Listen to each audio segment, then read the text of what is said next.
Salam sejarah, salam budaya. Selamat datang di channel Sinau Sejarah. Kali ini kita akan berbincang-bincang ringan, ngobrol-ngobrol ringan bersama teman-teman saya. Oke, perkenalkan, nama saya Muhammad Izzuddin, biasa dipanggil Izu. Saya akan berbincang atau ngobrol-ngobrol tentunya masalah sejarah bersama kedua teman saya. Yang sebelah kiri saya ada Mas Haki, sebelah kanan saya ada Mas Hakim, hampir sama, cuma ada M-nya yang beda. Oke teman-teman, kali ini kita membahas apa? Tentang apa? Kalau kita sekarang kan tinggal di Mojokerto, lebih afdol kalau kita membahas tentang Mojopahit. Jadi Mojopahit itu kan ada yang mengatakan di ibu kotanya di Trowulan, kemudian ada yang di Sidoarjo, ada yang di Kediri. Salah satu penyebab kejayaan atau faktor kejayaan Mojopahit itu ada tokoh yang sangat besar yang membawa Majapahit bisa mengalami masa keemasan.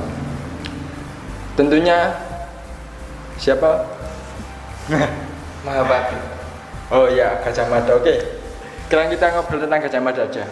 Oke.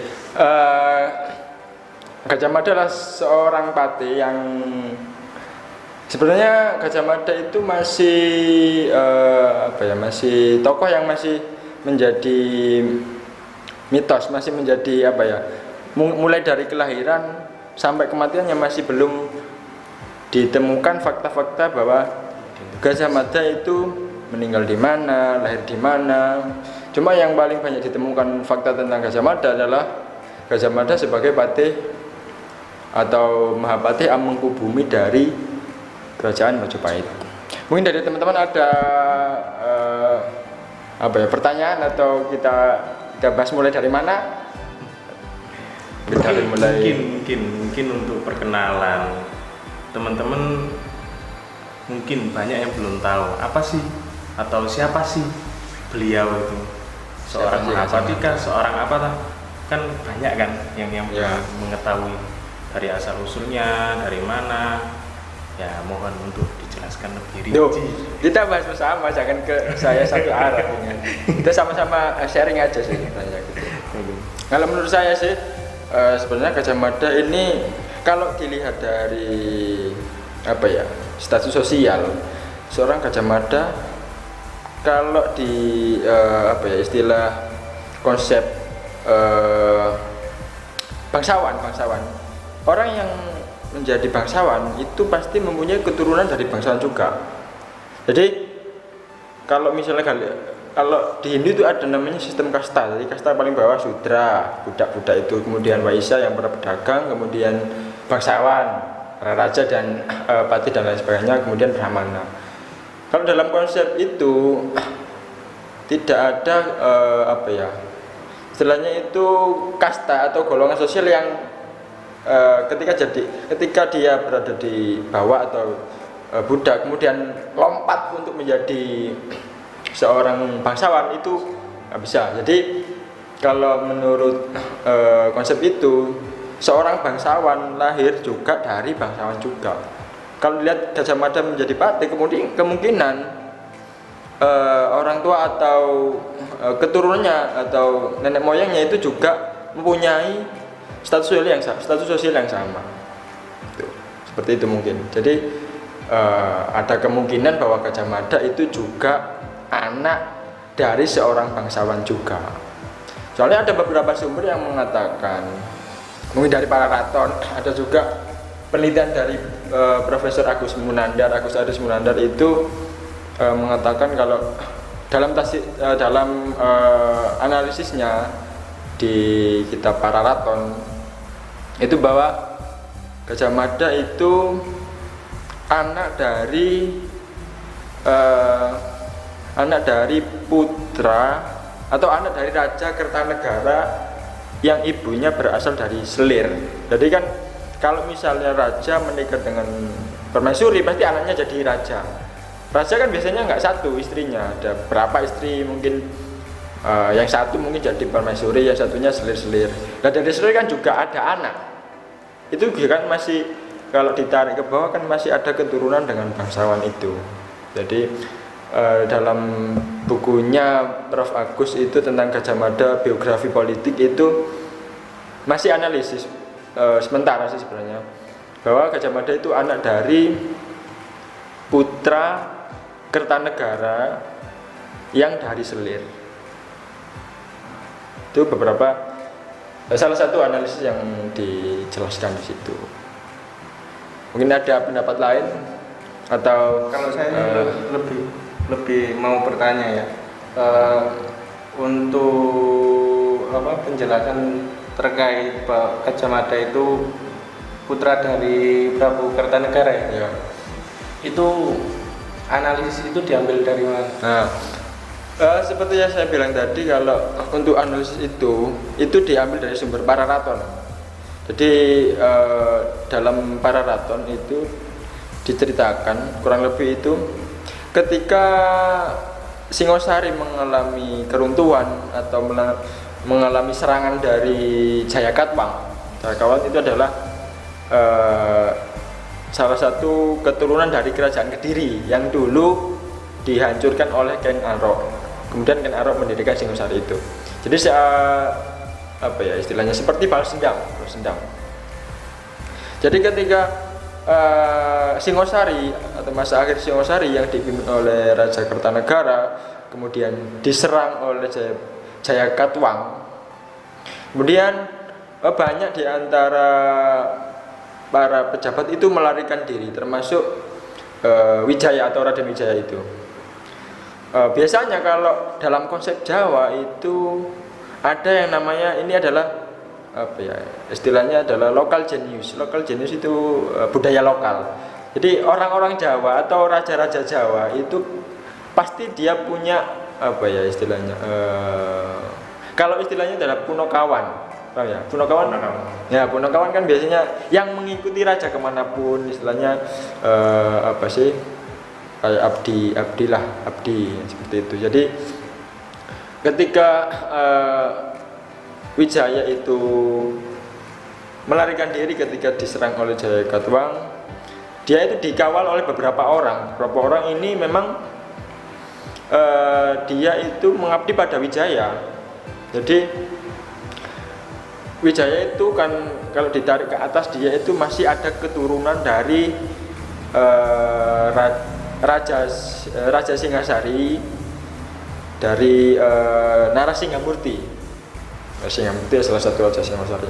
Jadi ketika Wijaya itu dikejar atau melarikan diri atas pengejaran yang dilakukan oleh Jayakatwang, dengan dikawal kalau nggak salah itu ada namanya Gajah Pagon, siapa sih, Nambi kalau nggak salah. Nah pokoknya ada, kalau nggak salah ada tiga, salah satunya itu Gajah Pagon. Nah ketika pengejaran itu, ketika sampai di desa Pandaan itu kalau sekarang di daerah Pasuruan ya, di lereng-lereng Penanggungan. Jadi ketika di sekitar situ, sebelumnya sebenarnya Gajah Pagon itu terkena panah, terkena luka lah habis. Mungkin ada senjata yang mengenai kakinya. Kemudian dia sulit untuk berlari sehingga si Raden Wijaya ini merasa kasihan. Kemudian ketika sampai di desa Pandaan, kemudian si Wijaya itu menitipkan si Gajah Pagon ini biar kalau misalnya dikejar biar nggak ketangkap seperti itu. Jadi Gajah Pagon ini dititipkan ke kepala desa di Pandaan itu. Ya, kemudian Raden Wijaya menitipkan Gajah Pagon, kemudian Raden Wijaya dan rombongan melanjutkan perjalanan. Kemudian si Gajah Pagon itu disembunyikan di sebuah tempat, kalau nggak salah sih di tengah sawah itu dibuatkan sebuah gubuk. Jadi ketika orang itu atau ketika kepala desa itu memberikan makan, seakan-akan dia itu mengirim orang-orang ke sawah, padahal dia mengirim makan ke Gajah Pagon dan merawatnya itu. Setelah beberapa waktu kemudian Gajah Bagon ini sudah sembuh lah. Ketika sudah dirawat itu kemudian karena dia ini masih ada keturunan bangsawan, kemudian kepala desa Pandaan ini ingin menikahkannya dengan putri kepala desa ini. Kemudian akhirnya dinikahkan. Setelah berapa lama melahirkan seorang anak, dan ada yang mengatakan menurut analisis dalam Pararaton itu melahirkan seorang anak laki-laki karena Gajah Bagon itu dulu ketika mengawal Wijaya belum selesai, maksudnya dalam pengajaran itu kan Gajah Bagon dia diistirahatkan di situ atau berhenti di situ, seakan dia itu merasa bersalah tidak bisa mengawal Wijaya sampai ke tempat yang dituju itu ya lebih aman. Jadi dia ingin membalas atau istilahnya bukan membalas budi, masih tanggung jawab itu masih ada, sehingga yang akan diberikan kekuatannya itu nanti anaknya yang disuruh mengabdi ke Wijaya. Nah, ketika lahirnya anak itu, kerajaan Majapahit ini sudah berdiri. Pada waktu itu pertama itu sekitar daerah Tarik itu menjadi ibu kota pertama. Kemudian anak itu lahir beberapa waktu atau beberapa tahun itu si anak ini bapaknya itu ingin anak ini nanti berbakti ke Mojopahit. Dengan cara akhirnya si Gajah Bagon ini menyuruh atau mengajarinya ilmu tentang politik, ilmu tentang peperangan, ilmu tentang pokoknya yang pernah dipelajari oleh ayahnya itu diajarkan ke anaknya. Salah satunya itu adalah salah satu tempat yang dianggap sebagai tempat belajarnya Gajah Mada itu ada di Penanggungan. Sekarang kalau sampean pernah ke sana itu banyak situs-situs yang ditemukan. Hampir kalau menurut penelitian sementara itu sekitar ada 200 lebih situs yang ditemukan. Nah, situs-situs itu kebanyakan itu berupa bangunan untuk peribadatan, untuk ritual keagamaan atau untuk istilahnya karesian lah. Karesian itu adalah tempat para resi. Nah, resi kan kalau resi kan dia adalah seorang golongan Brahmana itu. Brahmana berarti kan orang-orang yang memiliki keahlian di bidang keagamaan. Jadi ketika itu Gajah Mada belajar, ada yang mengatakan belajar di Penanggungan itu atau Pawitra selama, kalau nggak salah selama 12 tahun belajar di situ, mulai belajar ilmu agama, ilmu pemerintahan, ilmu politik dan lain sebagainya. Nah, ketika beranjak dewasa, kemudian dia disuruh atau diutus oleh orang tuanya atau ayahnya untuk ke Mojopahit mengabdikan dirinya sebagai ganti bahwa dulu orang tuanya atau ayahnya itu belum selesai mengawal Raden Wijaya.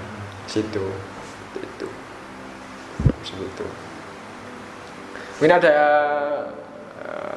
nggak sebuah penjelasan secara gamblang siapa sih istri dari Gajah Bagon, terus anak-anaknya siapa namanya? Kalau istri mungkin berapa sumber seperti kayak di prasasti itu biasanya itu banyak prasasti yang menyebutkan, kalau prasasti Sima atau prasasti untuk tanah-tanah yang prasasti Sima itu untuk prasasti yang dikeluarkan oleh raja untuk desa yang nantinya bebas pajak. Jadi di prasasti itu biasanya dijelaskan ada nama raja, kemudian patih, kemudian istri. Kalau kita lihat Gajah Bagon atau Gajah Mada itu adalah anak atau cucu dari Kertanegara yang dari Selir, masih belum ditemukan siapa sih nama ibunya. Kalau kan Selir kan otomatis dia itu statusnya di bawah ratu, di bawah istri raja.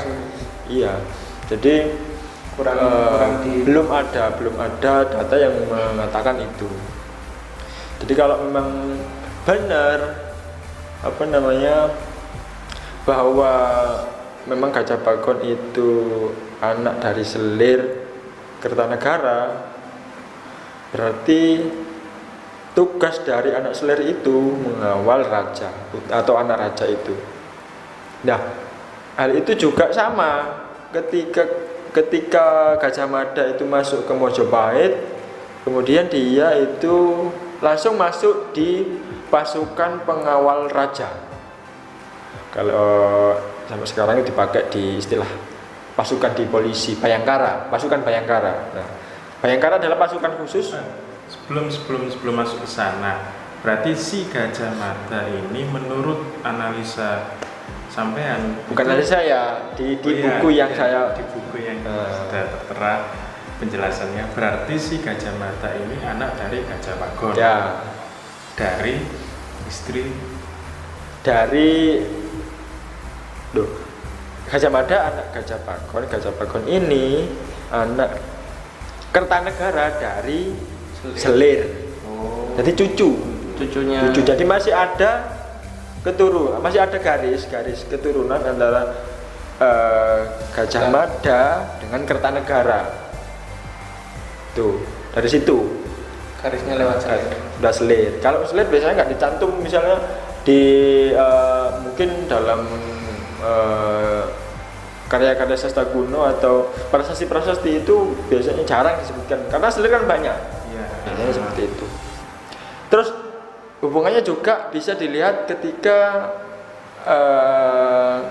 kedua tokoh ini antara Kertanegara itu dengan Gajah Mada ini punya hubungan selain hubungan biologis keturunan itu tadi, ada hubungan istilahnya hubungan ideologis kalau nggak salah. Ya ideologis. Jadi ketika masa keemasan kerajaan Singosari itu kan Kertanegara itu melakukan ekspansi atau melakukan ekspedisi yang namanya ekspedisi Pamalayu.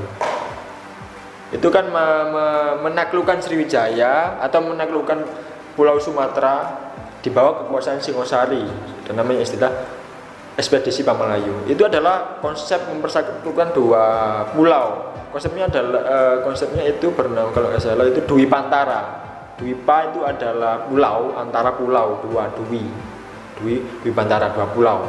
Kemudian setelah Gajah Mada muncul dan diangkat jadi patih itu, akhirnya mencetuskan konsep yang menyatukan seluruh pulau-pulau yang ada sampai sekarang ini. Nusantara. Itu masih ada hubungan di situ kan. Kalau dilihat dari segi ideologis ya seperti itu, politik seperti itu. Itu masih ada. Seolah-olah itu kayak melanjutkan. Ya, melanjutkan. Jadi kan yang dimulai dulu oleh kakeknya melanjutkan seperti itu.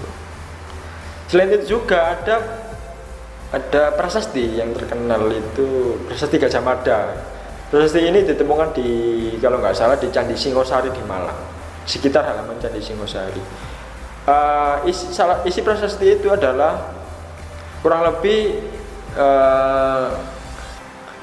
membangun sebuah candi atau membangun sebuah bangunan suci yang diperuntukkan untuk Kertanegara. Dan prasasti itu yang buat adalah Gajah Mada. Kalau kaedah pembuatan atau kalau bukan kaedah sih sebenarnya, prasasti itu sebenarnya yang berhak untuk mengeluarkan itu adalah raja. Kebanyakan hampir semua sih prasasti mulai dari zaman Mataram kuno, Busendo Erlangga itu prasasti semua itu dikeluarkan oleh raja. Tapi kenapa kok sebenarnya unik prasasti ini adalah yang mengeluarkan adalah Gajah Mada, seorang patih. Kok bisa? Nah, isinya adalah membuatkan bangunan suci untuk kakeknya Kertanegara. Loh, misal sampean mencari, misal sampean punya mencari makam buyut sampean leluhur. Kemudian karena mungkin nggak ada nisannya, kemudian nggak ada tandanya, akhirnya sampean membuatkan sebuah bangunan atau seperti itu kan untuk leluhurnya, bahkan sebuah bangunan suci. Itu juga menjadi indikasi bahwa memang Gajah Mada itu punya keturunan dengan Kertanegara. Ya, seperti itu. Bisa dikatakan seperti itu. Jadi ada nggak analisa entah dari mana sumbernya yang menceritakan perjalanan sebelum Mahapatih Gajah Mada diangkat sebagai patih? Oh, itu mungkin perjalanan ketika karirnya di bidang politik. Jadi ketika awal masuk ke Mojopahit, Gajah Mada ini masuk di pasukan Bhayangkara atau pengawal kerajaan. Karena memang keahliannya di bidang mungkin perang atau strategi itu, akhirnya karirnya itu cepat naik. Jadi ketika masuk di Bhayangkara itu menjadi pengawal raja, pada saat itu Mojopahit dipimpin oleh Jayanegara. Jayanegara ini adalah raja kedua, raja muda masuk, raja kedua dari Mojopahit. Nah, ketika mengawal Raja Jayanegara ini terjadi sebuah, kalau nggak salah, pemberontakan Kuti, kalau nggak salah, ini dilakukan oleh anak dari, kalau nggak salah itu Adipati Ronggolawe. Pokoknya dia itu nggak terima bahwa raja itu nggak seperti ini. Jadi Jayanegara itu ternyata bukan tidak bisa karena masih muda, sehingga dia belum bisa memimpin kerajaan sebagaimana mestinya raja itu. Jadi masih muda karena mungkin karena jiwa-jiwa muda sehingga labil. Akhirnya banyak bangsawan atau banyak pejabat-pejabat yang tidak cocok bahwa Jayanegara itu menjadi raja, sehingga ada pemberontakan Kuti itu. Nah, ketika atau dongnya ketika ada pemberontakan itu, kemudian ada dua, kalau ada Rakuti sama Ratanca, kalau salah, dia itu pada saat itu Jayanegara itu sedang sakit. Jadi dia itu berkunjung ke atau menjenguk Jayanegara, padahal dia punya niat untuk membunuh. Kemudian setelah itu kan ketika raja sakit itu pasti ada pengawal. Kemudian diantarkan oleh pengawal, dan pengawal itu adalah Gajah Mada. Kemudian ketika Rakuti dan Ratanca itu masuk ke kamar, kemudian secara sembunyi-sembunyi dia mengeluarkan sebuah keris yang ingin menusuk raja Jayanegara. Kemudian sebelum itu tertusuk di perutnya sudah dihadang oleh Gajah Mada. Nah, tapi ada versi lain bahwa memang Gajah Mada belum sempat melakukan pencegahan itu sehingga tertusuk, sehingga meninggal. Sehingga kemudian karena mungkin yang versi pertama mungkin Gajah Mada berhasil menggagalkan penusukan itu, sehingga kan jasa Gajah Mada menyelamatkan raja. Nah, dari situ mulai naik posisinya, mulai mendapat perhatian seperti itu. Jadi ketika raja itu meninggal, memang meninggal, kemungkinan besar ditusuk, kalau nggak salah memang sakit, ada dua Jadi berkat jasa itu tadi akhirnya Gajah Mada diangkat jadi patih bumi itu dan mengeluarkan sumpah yang terkenal itu untuk menentukan atau meneruskan konsep dari kakeknya Nusantara. Nah, ketika Raja Jayanegara meninggal karena tidak ada keturunan, karena belum kawin, sehingga yang menjadi raja adalah adiknya dari istri Wijaya yang lain, karena dapat di yang tertua lah, di perempuan, sehingga dianggaplah dia dibuat Sungadewi itu menjadi raja. Karena jadi jasa Gajah Mada diangkat menjadi patih Al-Mangkubumi pada masa Tribhuwana itu. Kurang lebih kalau perjalanannya kurang lebih itu perjalanannya ketika masuk di kerajaan. Dari situlah karir Gajah Mada banyak besar, patih dan menguasai hampir seluruh wilayah Nusantara ini. Tapi masih menjadi polemik juga sih sebenarnya, apakah memang wilayah-wilayah yang ditaklukkan itu ditaklukkan itu yang dilakukan Gajah Mada itu memang tunduk atau memang hubungan diplomasi itu masih belum.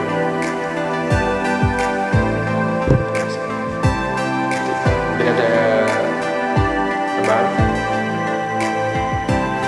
Mungkin teman-teman itu ada keraguan atau memang lagi bingung untuk mengenal lebih dekat siapa sih Patih Gajah Mada. Nah, dari sisi yang paling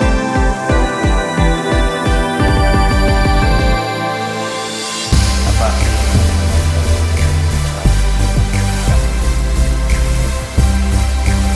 Pernah sih muncul artikel beberapa tahun lalu mengenai apa sih agama dari Gajah Mada itu sendiri. Jadi banyak sebenarnya kalau saya sih orang-orang yang membuat berita seperti itu sebenarnya dia itu ini sebuah pengakuan bahwa oh ini loh Gajah Mada dari sini, itu dari ini. Banyak versi-versi, sekarang kan banyak versi yang mengatakan Gajah Mada tinggal di sini dan lahir di sini, di sini ya, banyak seperti itu. Kalau dalam segi agama memang sih benar, ada beberapa artikel yang mengatakan Gajah Mada itu mempunyai agama Islam yang dihubungkan dengan nama-nama Gajah Mada, Ahmad nama Islam, kemudian seperti itu. Tapi kalau dilihat dari beberapa atau sumber-sumber arkeologi yang ditemukan, ini memang dari fakta yang ditemukan dari sumber-sumber prasasti atau karya-karya sastra yang kuno itu, kalau sebenarnya cukup dari prasasti Gajah Mada itu bisa diketahui apa sih agama Gajah Mada. Kalau dari prasasti itu ya memang prasasti itu biasanya kan dikeluarkan. Kalau prasasti pada masa Majapahit rata-rata ya memang Hindu. Dari situ juga dilihat awal-awal kalimat awal di prasasti itu adalah salam dari agama Hindu. Itu dijelaskan bahwa di prasasti itu ada nama sebenarnya ada nama Pumada itu ya Gajah Mada itu dia membangun sebuah bangunan suci untuk kakeknya. Bangunan apa ya? Candi untuk apa? Untuk ya untuk ritual keagamaan, ritual peribadatan. Untuk siapa ya? Untuk orang-orang Hindu. Berarti apakah kalau misalnya benar Gajah Mada Islam itu apakah sudah menyebar di Majapahit, maksudnya sudah menjadi mayoritas atau sudah menjadi apa ya istilahnya, komunitas besar Islam di Mojopahit ketika awal-awal kerajaan Mojopahit. Apakah sudah memang pengaruhnya itu sudah besar di situ. Terus juga kalau memang Gajah Mada itu Islam, terus pasti ada makam kan. Kalau Islam, tradisi Islam kan orang Islam meninggal dikubur. Nah sampai sekarang kan belum ada Di makam. bukti makam mana sih, makamnya itu mana. Kalau petilisan memang banyak, pernah petilasan kan mungkin untuk tempat istirahat atau tempat singgah ketika melakukan perjalanan. Tuh. Kalau menurut saya yang saya ketahui ya jelas Hindu.